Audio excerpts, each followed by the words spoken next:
The throne room of Velkar Prime was massive.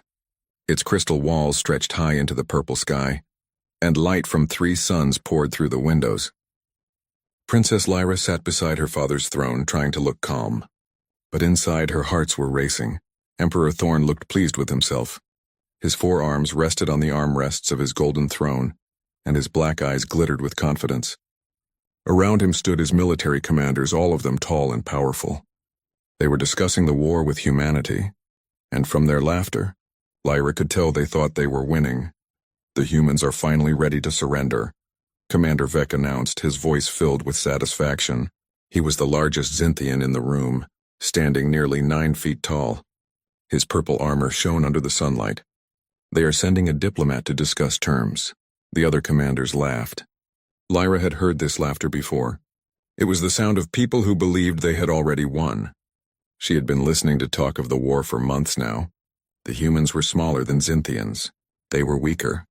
They had fewer ships and fewer soldiers. By all accounts, they should have lost within weeks, but they hadn't. "How many ships are they bringing?" Thorn asked, leaning forward slightly. "Just one, my lord," Vec replied. "A small transport vessel." "They seem to understand their position." Thorn smiled, showing his sharp teeth. "Excellent. Let them come. We will show them what happens to those who resist the Xinthian Empire." Lyra shifted in her seat. She wanted to feel the same confidence her father showed, but something bothered her. The humans had been fighting for 6 months now.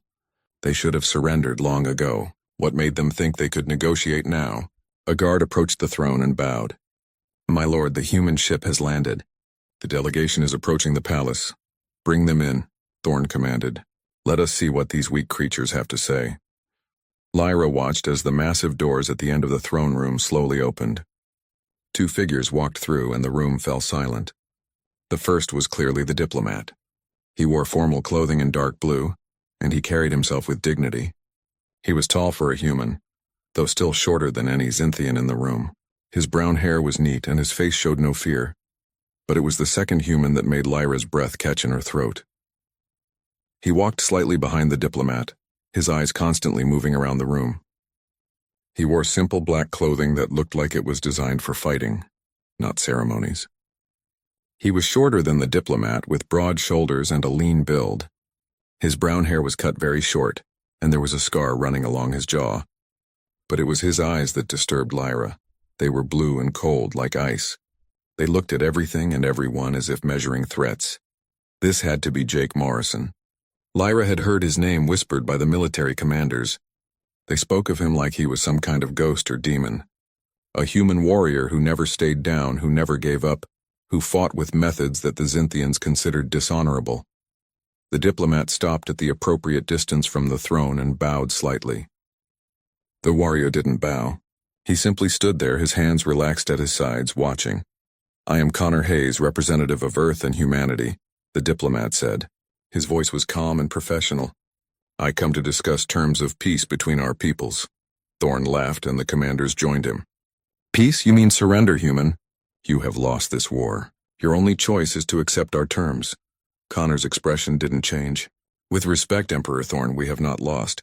We remain willing to fight if necessary, but we prefer peace." "And prefer?" Vec stepped forward, his voice angry. "You do not get to prefer anything.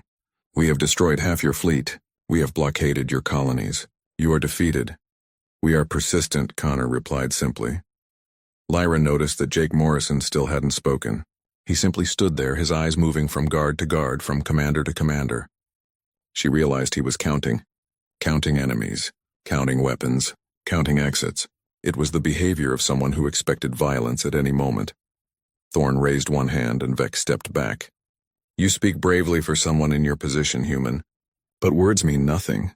In our culture, disputes are settled by combat. Single combat between champions. The winner's people claim victory." Connor nodded slowly. "We are aware of your customs. If you wish to challenge us to single combat, we accept." The throne room erupted in laughter again. Lyra saw several commanders pointing at the 2 humans, as if they were the funniest thing they had ever seen. The idea that a human could defeat a Xinthian warrior in single combat was apparently hilarious to them. "You accept?" Thorn said, still chuckling. "Excellent. Then I declare that my champion will be Prince Dravok of the Korthan dynasty." He has never been defeated in combat.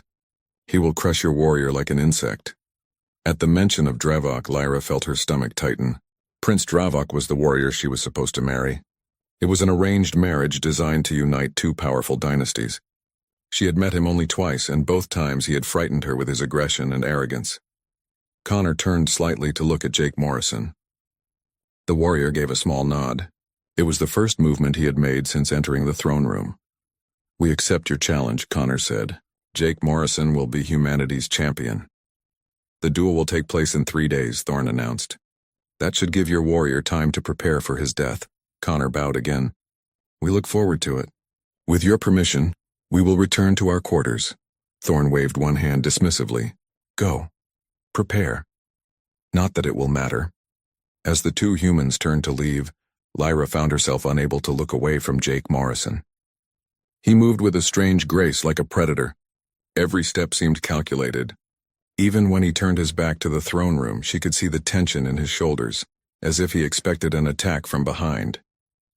When the doors closed behind them, the throne room exploded with excited chatter.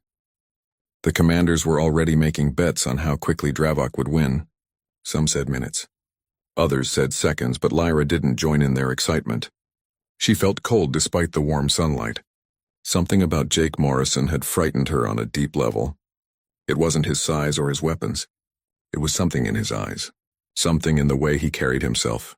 He had walked into a room full of enemies, outnumbered and outmatched, and he had shown no fear. Only calculation. That night Lyra couldn't sleep. She kept thinking about the human warrior. Finally, she got up and went to her private computer terminal. She needed to know more about Jake Morrison. She needed to understand what made him so dangerous. What she found terrified her even more than his cold blue eyes. Jake Morrison wasn't just a soldier. He was a survivor. He had fought in dozens of battles across human space. He had been wounded more times than she could count. He had been captured twice and escaped both times. He had survived situations that would kill any Xinthian warrior 3 times over. But the most disturbing thing she learned was about human psychology. Humans were persistence hunters. On their death world called Earth, they had evolved to chase prey until it collapsed from exhaustion. They didn't give up. They didn't quit. They just kept coming over and over until they won or died. Lyra read battle reports from the war. In every engagement, human soldiers fought harder when they were losing. They had something called spite that made them more dangerous when cornered. They used tactics that Xinthians considered dishonorable, but were devastatingly effective, and Jake Morrison was the best of them.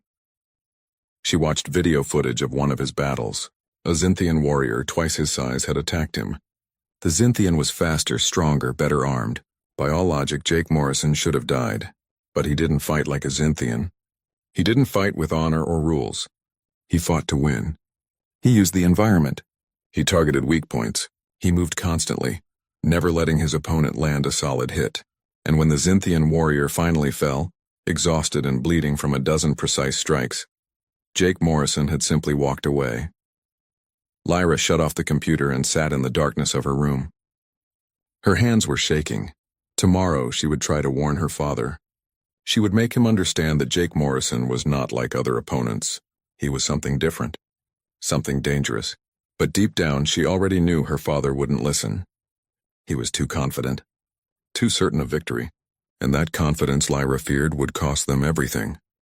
The morning sun felt too bright. Lyra walked through the palace halls with a sense of dread she couldn't shake. She had barely slept after reading about Jake Morrison. Every time she closed her eyes, she saw his cold blue stare and remembered the way he had counted every threat in the throne room. She found her father in his private chambers, sharing breakfast with Prince Dravok. The prince had arrived early that morning, eager to fight the human warrior. He sat across from Thorne, his forearms gesturing wildly as he spoke. "The human will break in seconds," Dravok was saying, his voice full of pride. "I have crushed warriors twice his size. This will be the easiest victory of my life." Thorne laughed and poured more drink into Dravok's cup. "I have no doubt, my son. Soon you will marry my daughter, and our dynasties will be united in power and glory." Lyra cleared her throat from the doorway. Both males turned to look at her. "Father, I need to speak with you," she said quietly. Come in, come in." Thorn gestured with one hand. We were just discussing the duel. Dravok assures me it will be quite entertaining. Lyra stepped into the room but didn't sit. She looked at Dravok, then at her father. Father, I don't think this duel is wise. I have been researching the human warrior and he is not what you think. Dravok laughed loudly. You have been researching him? Why? Do you find the little human interesting? I find him dangerous, Lyra said firmly. Jake Morrison has survived battles that would kill any of our warriors. He fights in ways we don't understand. He doesn't follow rules or honor. He just wins. Thorn's expression shifted from amusement to concern. Daughter, what has gotten into you? Are you actually afraid of a human? Yes, Lyra said, and her voice shook slightly. Not him specifically, but what he represents. Humans are not like us, Father. They don't quit. They don't surrender. They fight with everything they have, even when they should lose. I have seen footage of Jake Morrison in battle. He is not normal, even for a human. Dravok stood up, his height making him tower over Lyra. You insult me, Princess. You think I cannot defeat one weak human? I have won 200 duels. 200. I have never lost. That's exactly my point, Lyra turned to face him. You have never faced a human before. They fight differently. They think differently. They are persistence hunters from a death world. Do you even know what that means? It means they are weak creatures who had to struggle to survive, Dravok said dismissively. While they were running from predators, my ancestors were conquering worlds. Lyra felt frustration building in her chest. And yet they have been fighting us for 6 months. We should have defeated them in weeks. Why haven't we? Thorn stood up now, his voice taking on a harder edge. Because they hide and run like cowards. But in single combat there is nowhere to hide. Dravok will crush this Jake Morrison and the war will be over. Father, please. Lyra stepped closer. I am not trying to insult anyone. I am trying to warn you. I watched video of Jake Morrison fighting. He doesn't fight like we do. He targets joints and weak points. He uses the environment. He moves constantly. He makes his opponent exhaust themselves. And he never ever gives up. You sound like you admire him, Dravok said coldly. I fear him, Lyra corrected. There is a difference. I have seen what humans can do when they are cornered. They have something called spite. They fight harder when they should be broken. Jake Morrison embodies this trait. Thorn walked over to his daughter and placed one hand on her shoulder. Lyra, I understand you are nervous. This is a big moment. After Dravok wins, you will marry him and leave our world for his. It is natural to feel afraid. But you must trust me. The humans are weaker than us. Their warrior will fall. Not him, Father, Lyra said desperately. I'm afraid of that human warrior. Specifically him. I have read his record. He has been shot, stabbed, poisoned, and left for dead. And he always comes back. He always wins. Dravok laughed again, but this time it sounded forced. You give this human too much credit. I am faster than him. I am stronger than him. I have 4 arms to his 2. I have natural armor. What does he have? Soft skin and fragile bones. He has experience fighting opponents stronger than himself, Lyra said quietly. He has fought aliens 3 times his size and won. He has survived battles where he was the only human against dozens of enemies. He doesn't fight fair, Dravok.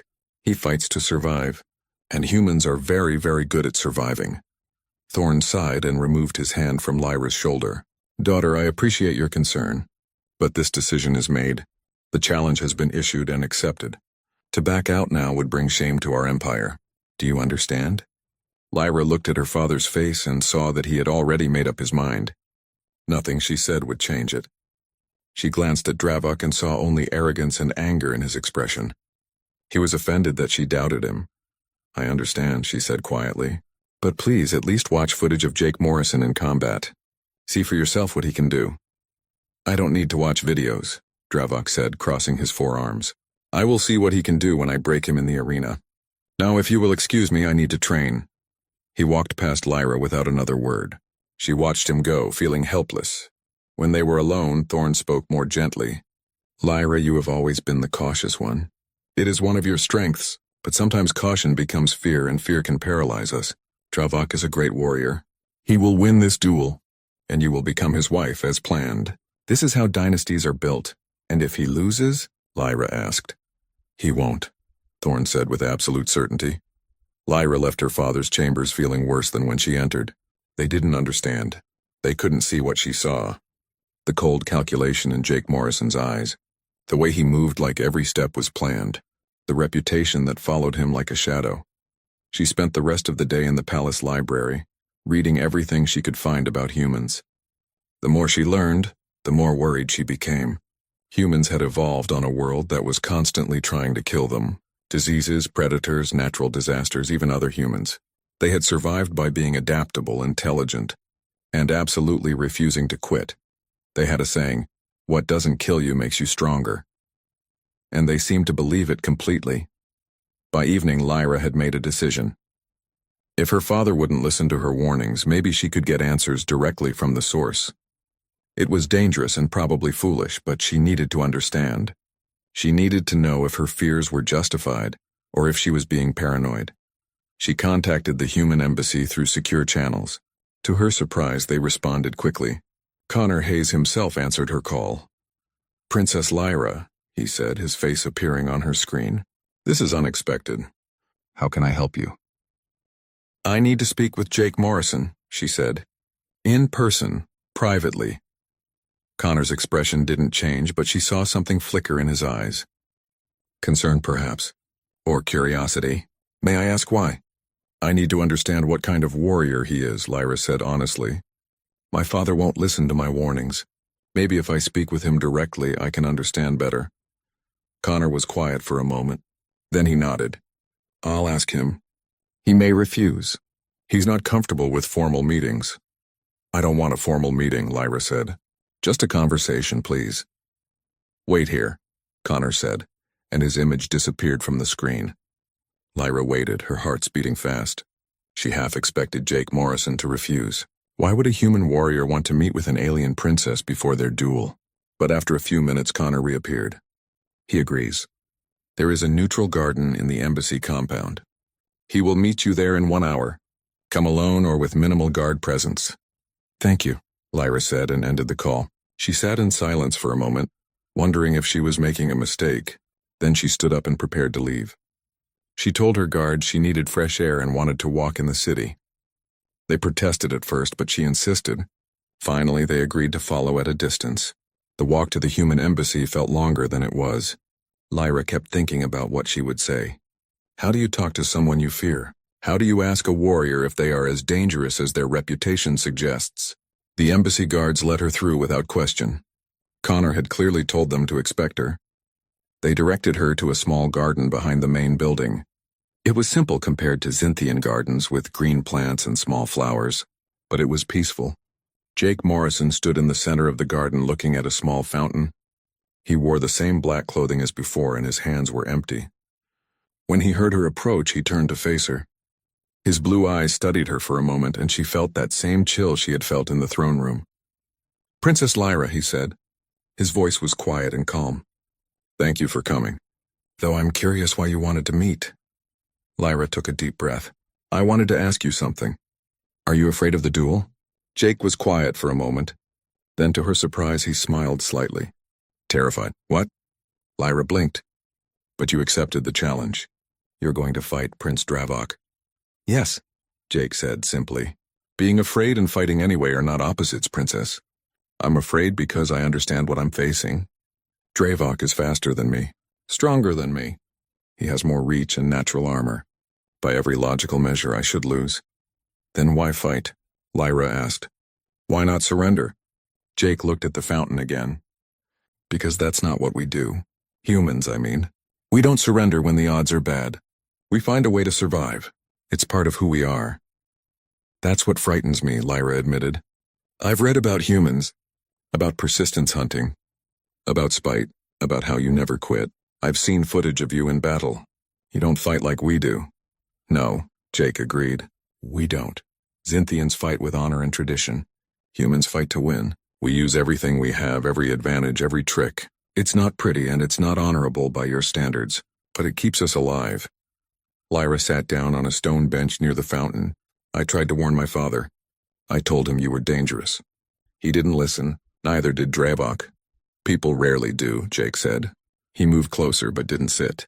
"We've been underestimated since we entered the galactic community. Every species looks at us and sees soft skin, weak muscles, and thinks we're easy prey. Then they fight us and realize their mistake. Are you going to kill Dravok? Lyra asked quietly. Jake looked at her directly. I don't want to. I want to win and end this war. If he surrenders, I'll spare him, but if he fights to the death, I'll do what I must. The certainty in his voice made Lyra shiver. This wasn't arrogance. It was simply a statement of fact. Jake Morrison would do whatever was necessary to survive and win. You're afraid of me, Jake observed. It wasn't a question. Yes, Lyra admitted. Good, Jake said. Fear keeps us careful. It keeps us alive, but don't let it control you, Princess. I've learned that the things we're most afraid of are often the things we need to face. Before Lyra could respond, Connor appeared at the garden entrance. Jake, we should head back inside. It's getting late. Jake nodded and turned back to Lyra. Thank you for coming, Princess. I hope your fear proves unnecessary, but I understand why you feel it. As he walked away, Lyra sat alone in the garden thinking about his words. She realized something important. Her fear wasn't really about Jake Morrison. It was about her own powerlessness, about having no control over her future, about being forced into a marriage she didn't want. And maybe, just maybe, watching Jake Morrison face his fears would teach her how to face her own. The next 2 days passed slowly. Lyra found herself unable to think about anything except the coming duel. She attended court functions and smiled at the right times, but her mind was elsewhere. Everyone around her seemed excited, treating the duel like entertainment. They placed bets on how quickly Dravok would win. They joked about the small human warrior who thought he could fight a Zynthian champion, but Lyra couldn't join in their excitement. She kept thinking about her conversation with Jake Morrison, the way he had admitted his fear so easily, the quiet certainty in his voice when he said he would do whatever was necessary, and most of all, the advice he had given her about facing the things she feared. On the evening before the duel, Lyra received an unexpected visitor. Her mother, Empress Vara, came to her chambers. Her mother rarely visited anymore. She spent most of her time in the Eastern Palace, away from the politics and war planning that consumed Thorne's days. Mother, Lyra stood up from her desk. I didn't know you were coming. Vara smiled gently. She was smaller than most Zynthian females, with silver markings on her purple skin that showed her age. I heard about your concerns regarding the duel. Your father told me. Lyra felt her face heat up with embarrassment. He thinks I'm being foolish. No, Vara said, sitting down on Lyra's sleeping platform. He thinks you're being cautious, but he doesn't understand the difference between caution and wisdom. I don't understand, Lyra said, sitting beside her mother. Your father sees this duel as a formality, Vara explained. He believes Dravok will win because Dravok is stronger and faster. But you, my daughter, you understand something your father has forgotten. Strength and power are not the same thing.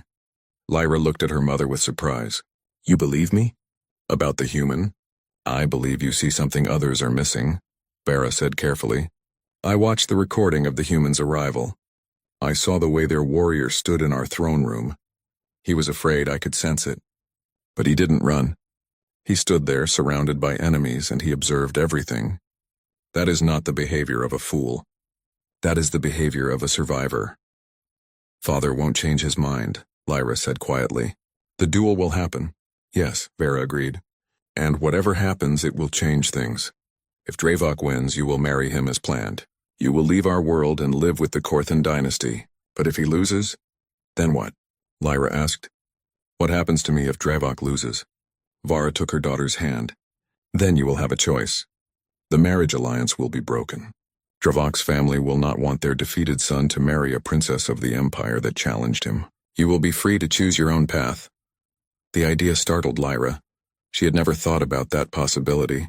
Her marriage to Dravok had been decided when she was young.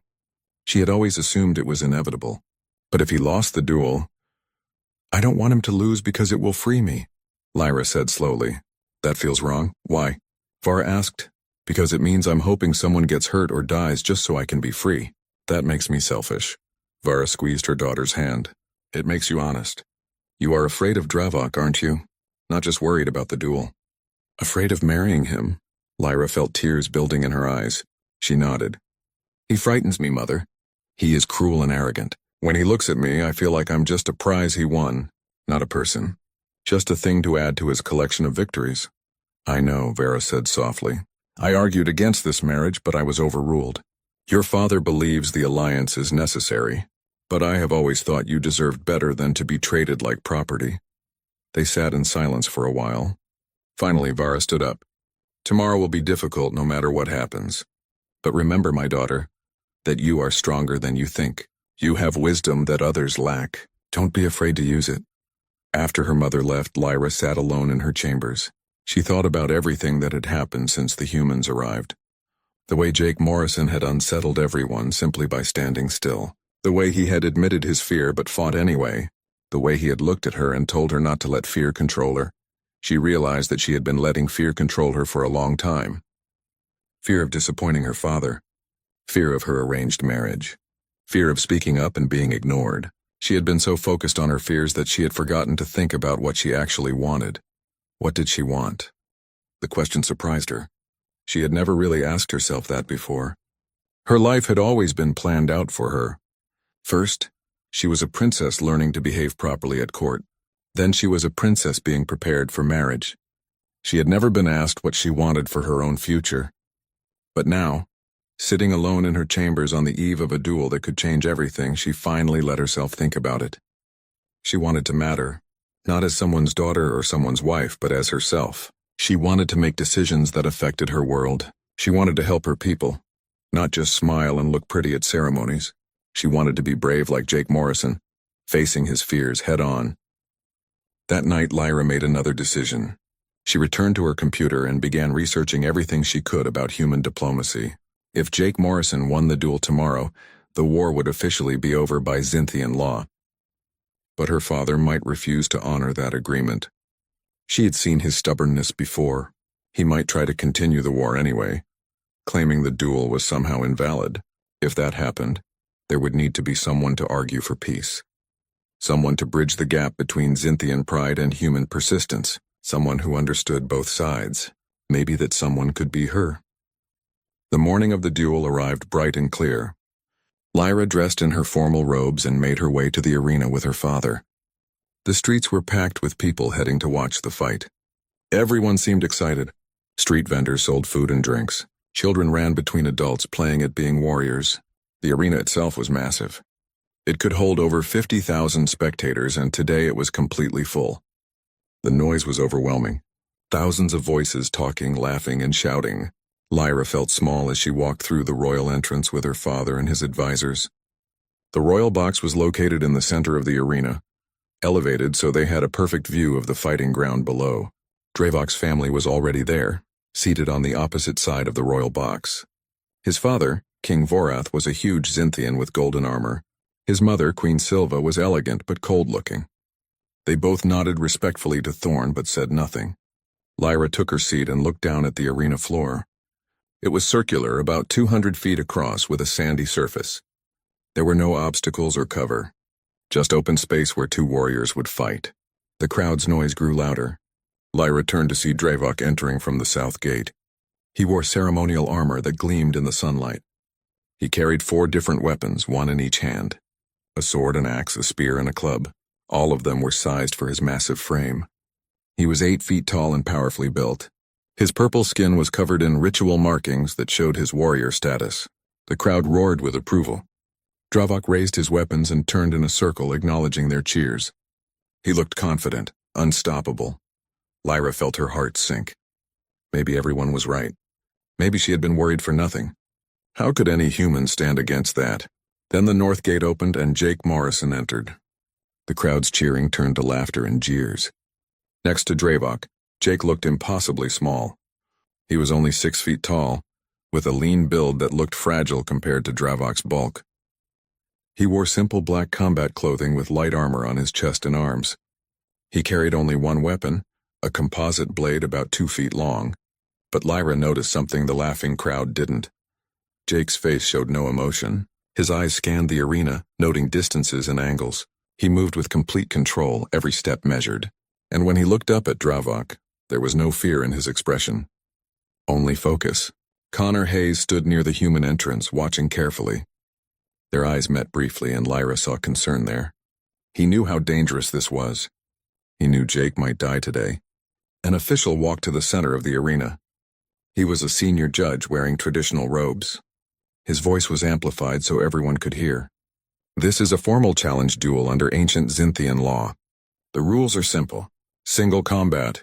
Any weapon except ranged weapons. The fight continues until one warrior surrenders, is unable to continue, or dies. The winner's people claim victory in the war. Do both warriors accept these terms?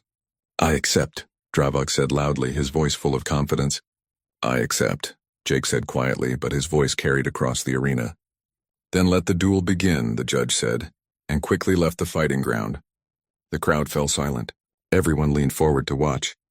Lyra found herself holding her breath. For a long moment, neither warrior moved.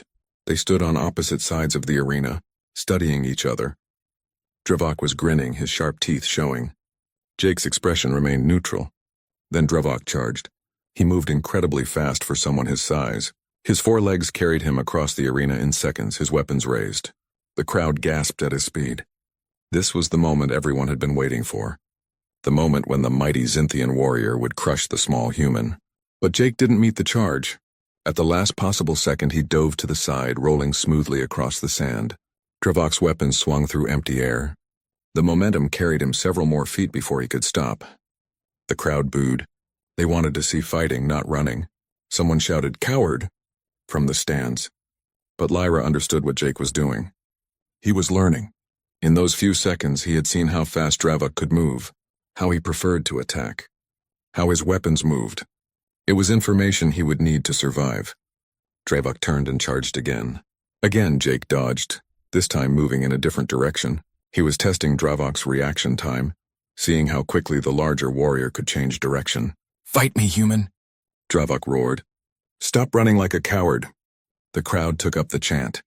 Coward, coward, coward, but Jake ignored them. He kept moving, kept dodging, kept learning, and slowly, Lyra saw something that made her hearts beat faster. Dravok was getting angry. His movements were becoming less controlled. He was swinging harder but less accurately. He wanted to crush this irritating human who wouldn't stand still and die properly. And that anger, Lyra realized, was exactly what Jake Morrison wanted. The real fight was about to begin. The crowd continued to boo and jeer as Jake Morrison circled away from another charge.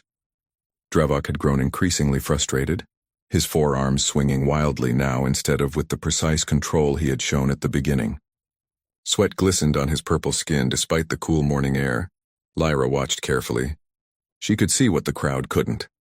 Every time Dravok charged, Jake moved just a little bit less. He was getting closer to the attacks, learning their exact range. He was mapping out Dravok's patterns, understanding which weapon the prince favored, which arm was strongest, which direction he preferred to turn. Thorn leaned toward one of his advisors. "The human fights like a coward. When will Dravok finish this?" "Soon, my lord," the advisor said. He's just toying with the human first, but Lyra knew better. Dravok wasn't toying with anyone. He was tiring himself out, burning energy on big, powerful attacks that hit nothing but sand. Meanwhile, Jake Morrison had barely used any energy at all. He simply moved and watched. Stand still and fight. Dravok roared, charging again. This time he swung all four weapons in a coordinated pattern, trying to cover every possible escape route. Jake dropped to the ground, flat on his stomach. The weapons passed over him, missing by inches. Before Dravok could recover, Jake rolled forward right between the prince's forelegs. As he moved, his blade flashed out once, cutting into the back of Dravok's left rear leg. It wasn't a deep cut, barely a scratch compared to Dravok's size, but it was first blood. The arena fell silent. Nobody had expected the human to land any hit at all, let alone draw blood. Dravok stopped and looked down at his leg in disbelief. A thin line of purple blood ran down to his foot. "Impossible," King Vorath said from across the royal box. That was luck, but Lyra saw Jake's face. There was no surprise there, no celebration, just the same focused expression he had worn from the start. That hadn't been luck. It had been calculation. Dravok's face twisted with rage. "You dare?" He charged again, but this time his movements were wild. He had stopped thinking and started reacting emotionally. His weapon swung in savage arcs, trying to catch the human who had embarrassed him. Jake moved differently now. Instead of long dodges to create distance, he made smaller movements. He would lean back just enough to let a sword pass, turn just enough to avoid an axe, duck just enough to let a spear miss his head. He was staying close to Dravok, inside the range where the longer weapons lost their advantage. And every few seconds his blade would flash out, a cut to the arm, a slash at the thigh, a quick strike at an exposed joint. None of the cuts were deep. None of them would stop Dravok by themselves, but they added up.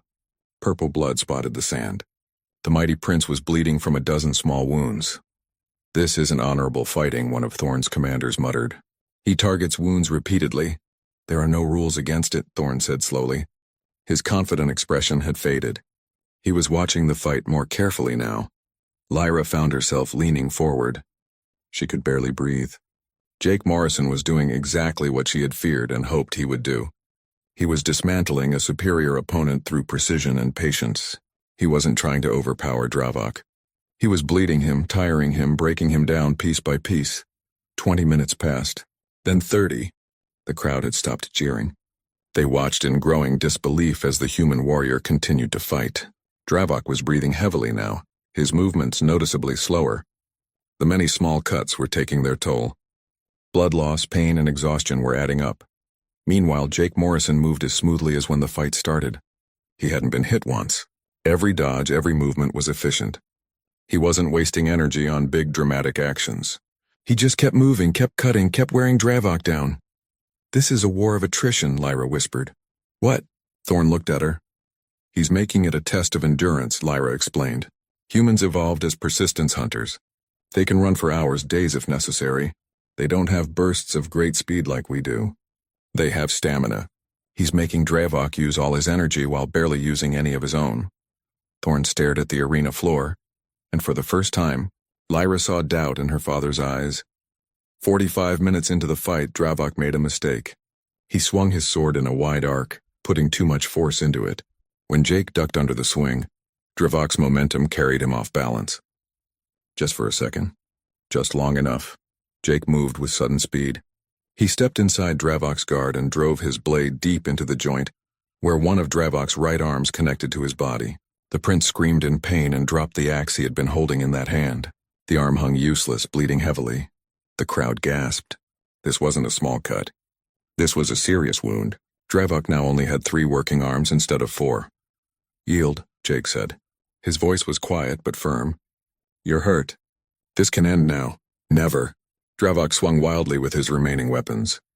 But the injury had made him unbalanced. His movements were awkward, compensating for the damaged arm. Jake went back to his patient strategy. Move, dodge, cut. Move, dodge, cut. Each small wound added to the collection. Dravok was leaving bloody footprints in the sand now. His breathing came in ragged gasps. But he refused to surrender. His pride wouldn't allow it. An hour passed. Lyra had never seen a duel last this long. Normally, Xinthian duels were over in minutes. The stronger, faster warrior would dominate and win quickly. But this fight had become something else entirely.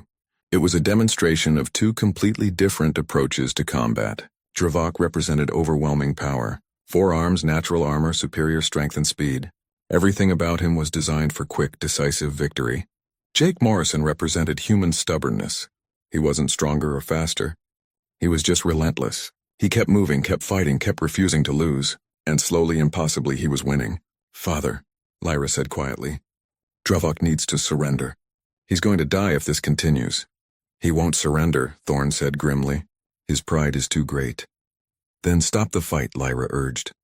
"You have the authority. Call it a draw." "And admit that a human fought our greatest warrior to a standstill?" Thorn shook his head. "The embarrassment would be too great." Lyra looked at her father with sudden understanding.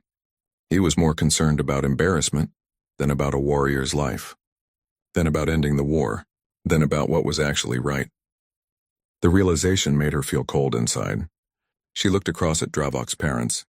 King Vorath sat rigid, his face showing no emotion, but Queen Silva had one hand over her mouth, her eyes wide with worry. She knew what Lyra knew. Her son was losing. Her son might die. And there was nothing she could do about it. On the arena floor, Dravok stumbled. His legs were shaking from exhaustion and blood loss. He tried to charge one more time, but it was slow. So slow that even the crowd could see it wasn't going to work. Jake stepped aside easily. As Dravok stumbled past, Jake's blade flashed out one final time. It cut across the back of both of Dravok's rear legs, severing tendons. The prince fell forward onto the sand, unable to support his own weight. His remaining weapons fell from his hands.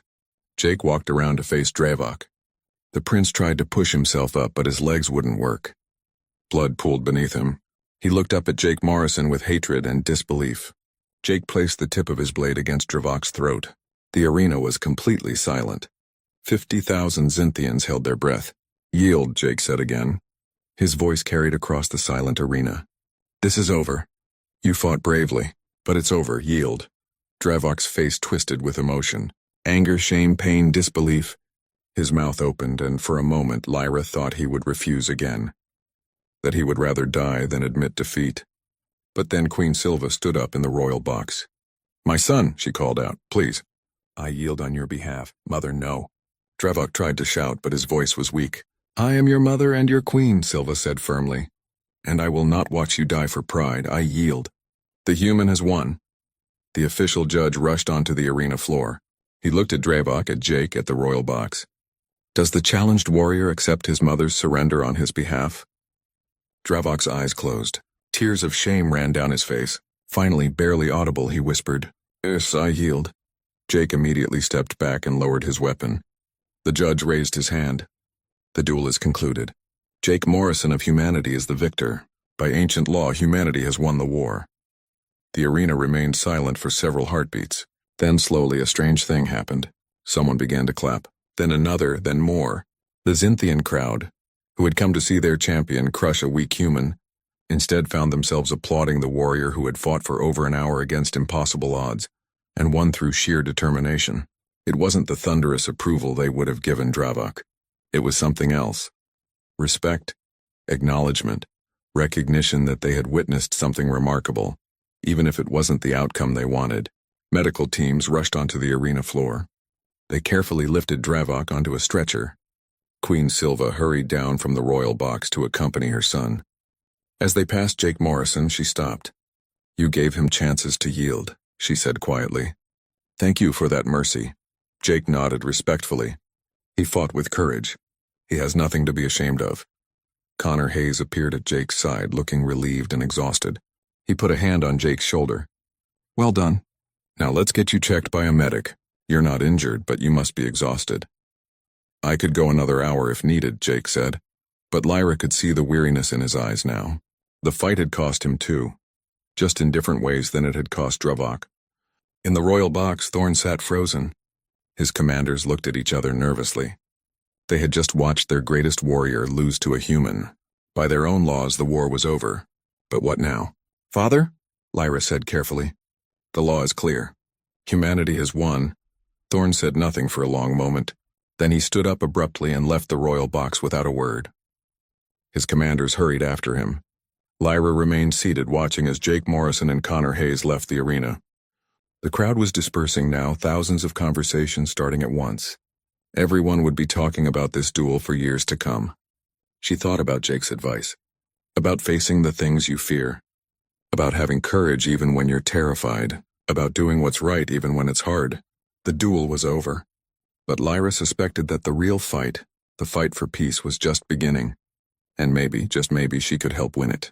She stood up and left the royal box, her mind already working on what needed to happen next. Her father might refuse to honor the agreement. There would be those who claimed the duel was somehow invalid, that human trickery had won instead of true skill. But Lyra had seen the truth. Jake Morrison had won because he understood something fundamental. Strength without strategy is just violence. Power without purpose is just destruction. The humans had been underestimated, and that underestimation had cost the Zynthian Empire dearly. It was time for someone to speak up. Time for someone to argue for peace instead of pride. Time for someone to face their fears and do what was right. And that someone, Lyra decided, would be her. The palace was in chaos. Lyra walked through hallways filled with arguing advisors and confused servants. Everyone had an opinion about what should happen next. Some insisted the duel was legitimate and the war must end. Others claimed human trickery and demanded the fighting continue. A few simply stood in shocked silence, unable to process what they had witnessed. Lyra found her father in the war room, surrounded by his top military commanders. They were shouting over each other, trying to be heard. When she entered, the room fell quiet. "Leave us," Thorne said to his commanders. They hesitated, then filed out. When the door closed, Thorne looked at his daughter with an expression she had never seen before. It wasn't anger or disappointment. It was defeat. "You were right," he said quietly. "I should have listened to you." Lyra sat down across from her father. "What happens now?" "I don't know," Thorne admitted. "By our laws, the war is over. Humanity won. But how can I admit that to our people? How can I tell them that we lost to a species we believed was inferior? By telling them the truth," Lyra said. "That we underestimated humanity. That we judge them by our standards instead of trying to understand them. That strength comes in many forms, and we only recognized one." Thorne rubbed his face with one hand. "Half my commanders want to declare the duel invalid. They claim Morrison fought dishonorably, that his tactics were beneath a true warrior." "And what do you think?" Lyra asked. "I think we created rules that favor us and expected everyone else to follow them," Thorne said bitterly. "Morrison fought to win, not to look honorable. And he won. That's all that matters in the end, isn't it? Results, not appearances."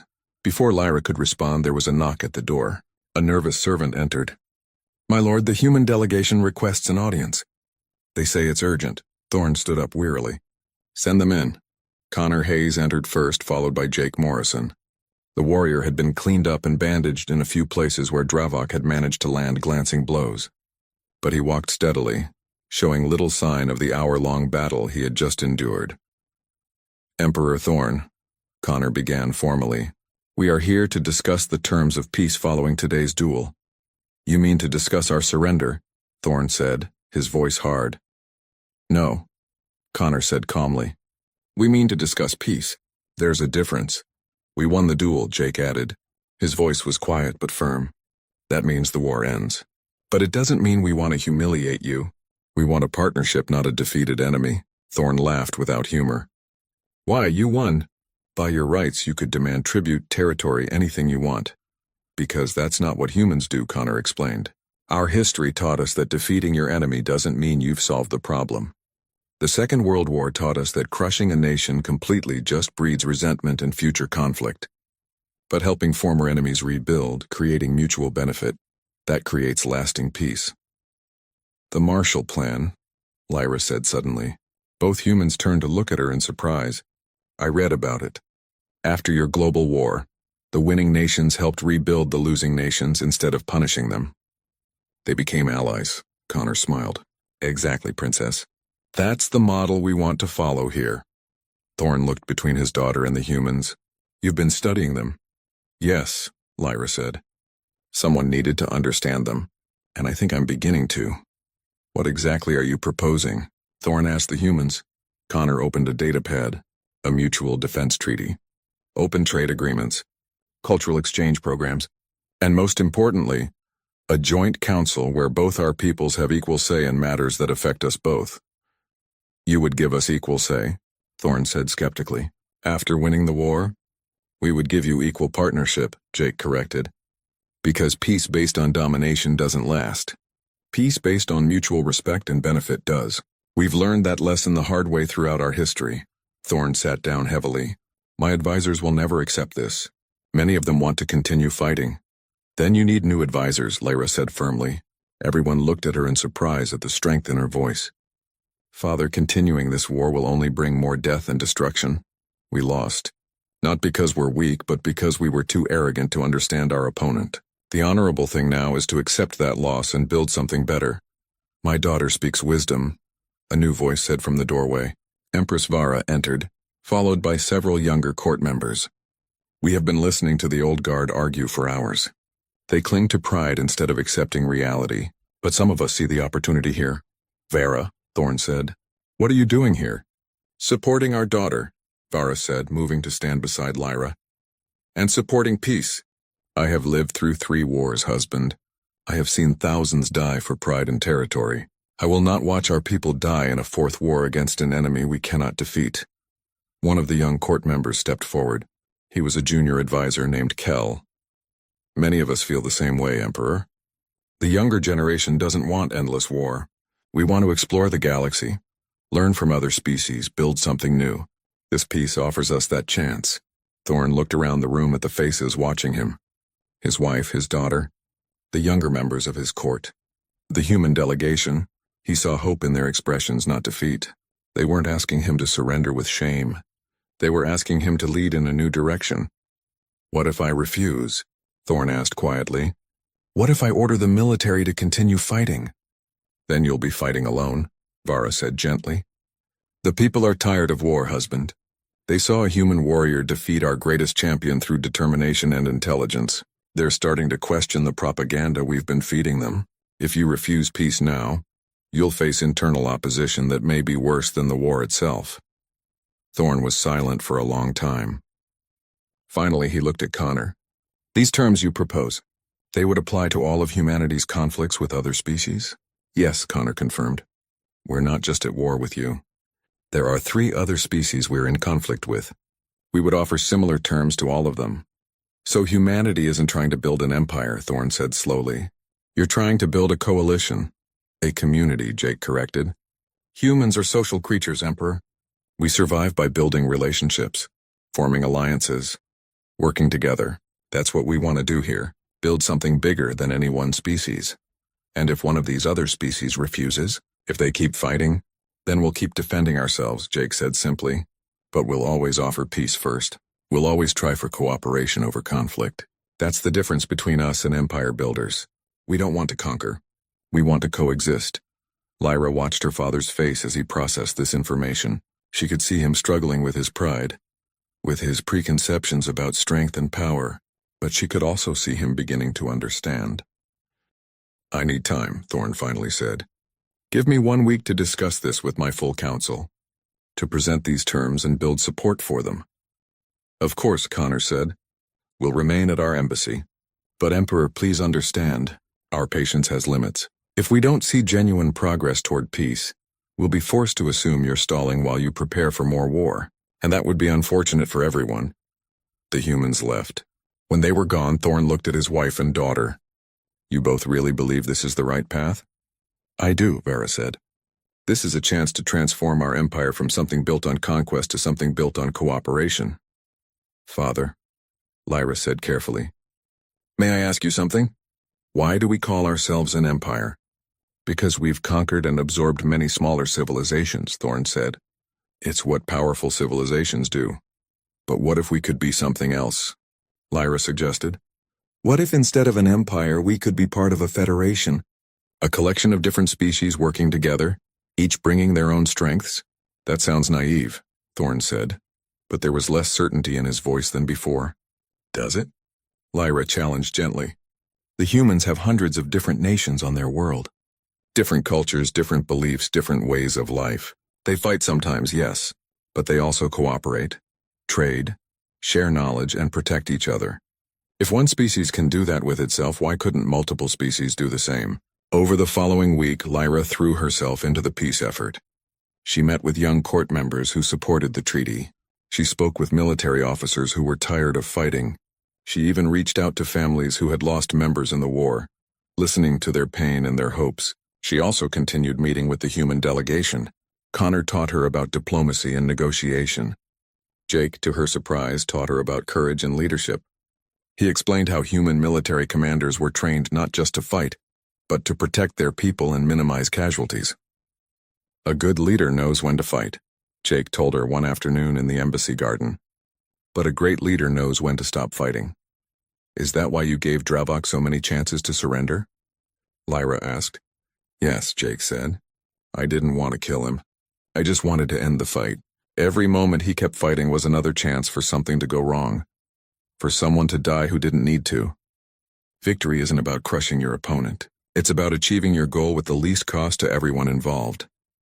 "I think I'm beginning to understand humans," Lyra said. "You're not really as aggressive as you seem. You're defensive. You fight when you have to, but you'd rather not."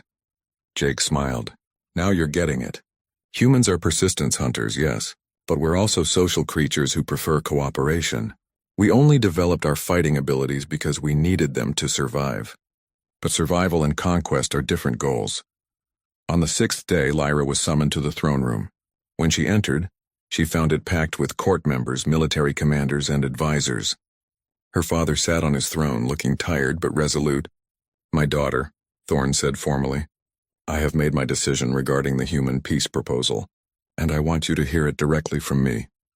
Lyra felt her hearts racing. This was the moment that would determine her people's future. I have spent this week listening to many voices, Thorne continued. Old advisors who want to continue the war. Young people who want peace. Military commanders who are exhausted. Families who have lost loved ones. And I have come to a difficult conclusion. He paused, and the room held its collective breath. I was wrong, Thorne said simply. I was wrong about humanity. I was wrong about the war. And I was wrong about what true strength means. Therefore, I accept the human peace proposal. The war is over. The Zynthian Empire will join humanity in building what they call a coalition for mutual benefit and protection. The throne room erupted in noise. Some cheered. Others protested. But Thorne raised his hand for silence. Furthermore, he continued, I am appointing Princess Lyra as our chief diplomat to the coalition. She will represent our interests in the Joint Council and work to build relationships with humanity and other species. Lyra stared at her father in shock. Father, I'm not qualified. I've never held any official position. You're more qualified than you think, Thorne said gently. You were the only one who saw the truth about the humans. The only one who tried to understand them instead of dismiss them. That wisdom and insight is exactly what we need going forward. But what about my marriage to Drevok? Lyra asked. The Korthan dynasty has withdrawn that offer, Thorne said. They consider it shameful that their prince was defeated. Which means you are free to choose your own path, daughter. So I ask you, will you serve your people in this new role? Lyra looked around the throne room at all the faces watching her. She thought about Jake Morrison facing his fears in the arena, about Connor Hayes patiently working for peace, about her mother supporting her, about the younger generation hoping for something better. Yes, she said firmly. I will serve. The formal peace signing took place 3 days later.